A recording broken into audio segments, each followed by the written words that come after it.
अजो की यारी चाहिदी आहे कंहिं में बि काने का सचाई। संगत अस्सलाम वालेकुम। तव्हांजो ख़ादिम फ़कीर अहमद अली बालकानी घोसपुर वारो।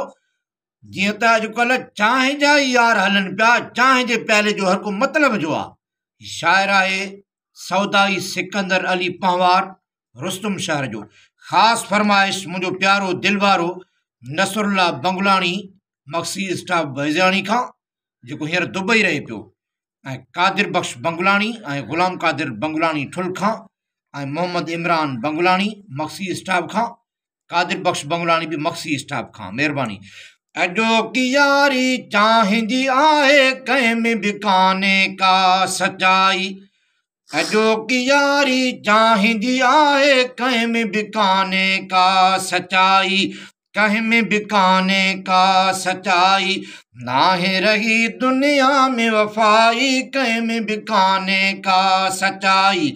नाहे रही दुनिया में वफाई। अजो की यारी चाहिदी आहे कहीं में भी काने का सचाई। अजो की यारी चाहिदी आहे कहीं में भी काने का सचाई। पैसे वारे जो हर हिकु यार, पैसे वारे जो हर कोई यार, गरीब खां हर को बेजार। पैसे वारे जो हर हिकु यार, पैसे वारे जो हर कोई यार, गरीब खां हर कोई बेजार। अजो की यारी चाहिदी यारी, अजो की यारी चाहिदी यारी कहीं में भी काने का सचाई। अजो की यारी चाहिदी यारी कहीं में भी काने का सचाई।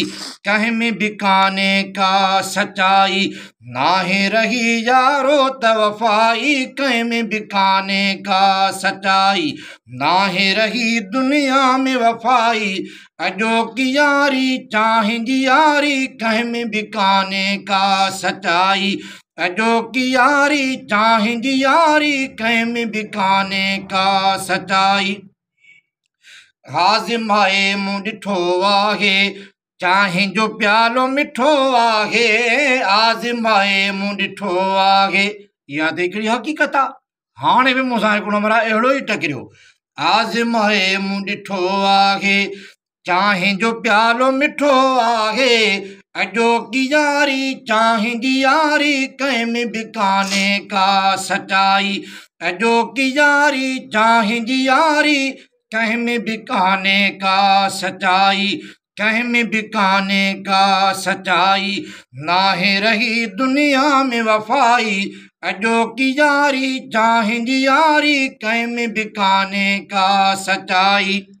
सिकंदर कोने को वफादार, सिकंदर कोने को वफादार, पहवार सबको आहे गदार। सिकंदर कोने को वफादार, सिकंदर कोने को वफादार, पहवार हर को आहे गदार। अजो की यारी चाहिदी यारी कहीं में भी काने का सचाई।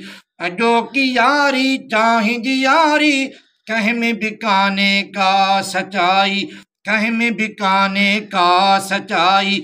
नाहे रही दुनिया में वफाई। अजो की यारी चाहिदी यारी कहीं में भी काने का सचाई। अजो की यारी चाहिदी यारी कहीं में भी काने का सचाई।